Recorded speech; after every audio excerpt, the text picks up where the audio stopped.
This is Piers Morgan Tonight. Good evening, I'm Harvey Weinstein, filling in for Piers Morgan.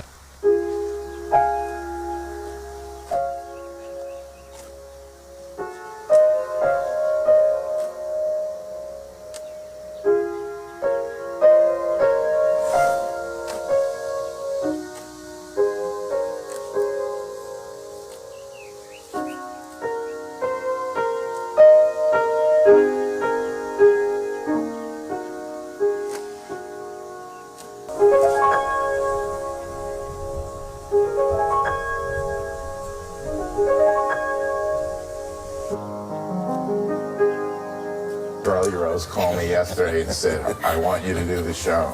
And you know, like it. if you say no to Charlie Rose in New York City, Yes. your social life ends. Hey, Mike Pence.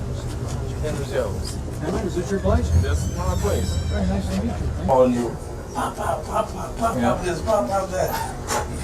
Everywhere you go, pop. Well, our son is getting married this December. Mm-hmm. So, he's been married since June 1985. Okay, that's great. 31 years married. Well, my wife and I, we've been together for 52 years. Is that right? Married 52 years? 52 years. Oh, my. That's why I asked. See, Henry's been married 52 years. He gets it. That's why I asked in a special way she wanted cut. We just find a great barbershop where we're going. Well, you're very kind to have us here.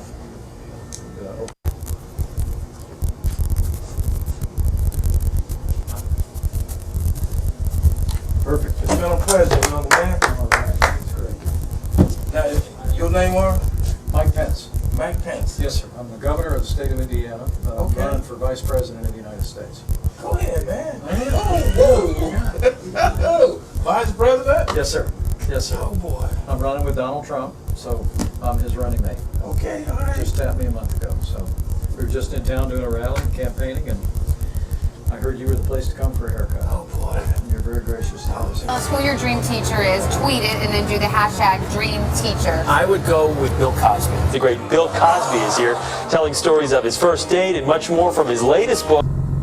Oh, hang on, I've got to show you something. Oh, for fuck's sake. Hang on, bear with me. This is on my dash cam the other night. I'm videoing that. I don't know how to get the card out and shit. Oh dear. That's why you don't want to be fucking speeding around country lanes or get yourself some good headlights. Kevin Spacey, hello. When you do the workshops with young people through this work, what are you trying to convey to them? I'm always looking for the shy kid in the corner. I'm pleased to have Kevin Spacey back at this table. Welcome, sir.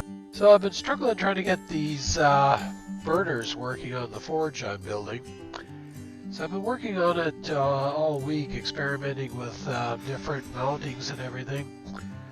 So I ended up shortening the center-to-center distance on the assembly, just because I thought it was going to be too far apart when I actually installed it in the forge. But I just couldn't seem to get these burners to stay lit. So like I say, I tried moving the nozzle up and down inside the tube, but nothing seemed to work. So what I was using for a nozzle was the big welding tips. So I started out with a .030. That one didn't work. Went to a .035. That one didn't work. So finally I decided to try something different for a nozzle. So I gave up on that idea, and I just got a couple of 1/4 inch NPT brass caps.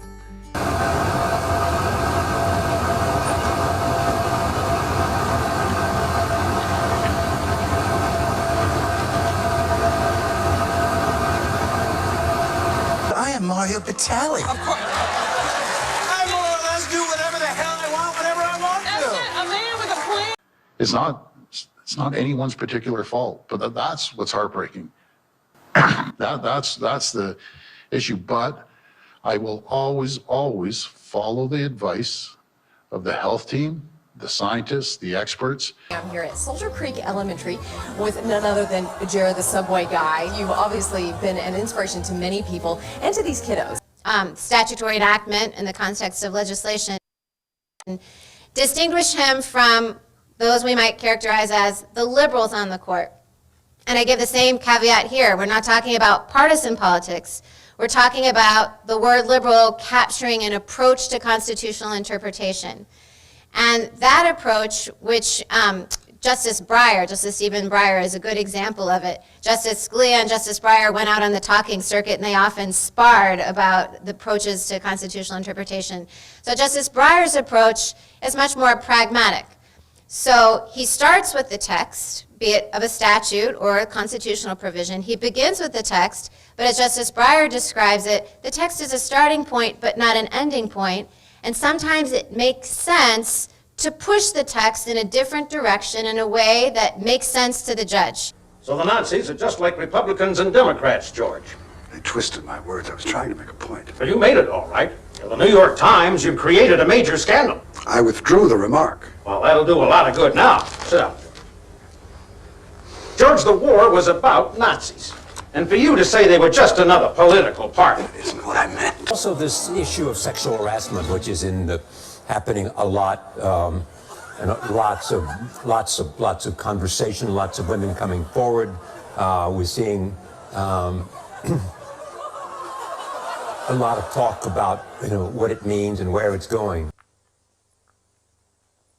If you have taken the advice we've been giving you recently, you will by now have chosen your fallout room and gathered your materials for an inner refuge.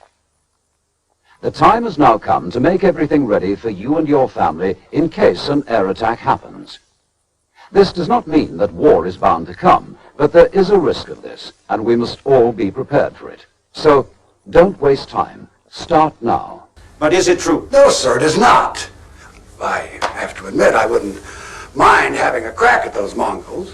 The Mongols, those Russians are our allies. I've said this to you 100 times, and you persist in these hostile statements. I disagree with you, that's all. You can't disagree with me. It's not a matter of opinion. It's a matter of policy. You will carry out my policy. Yes, sir.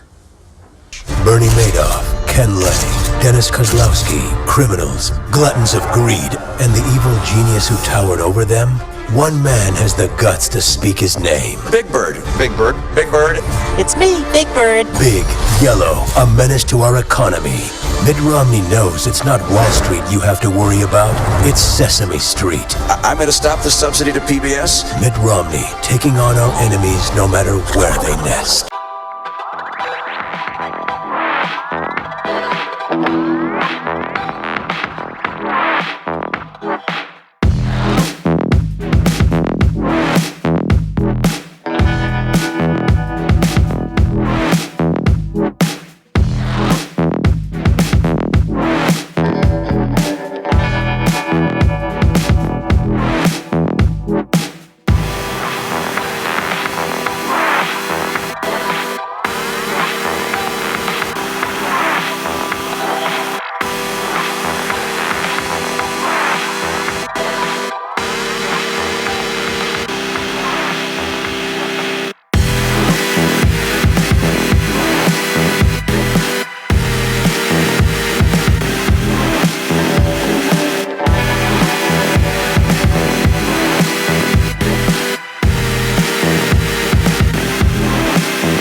I'm Barack Obama, and I approve this message.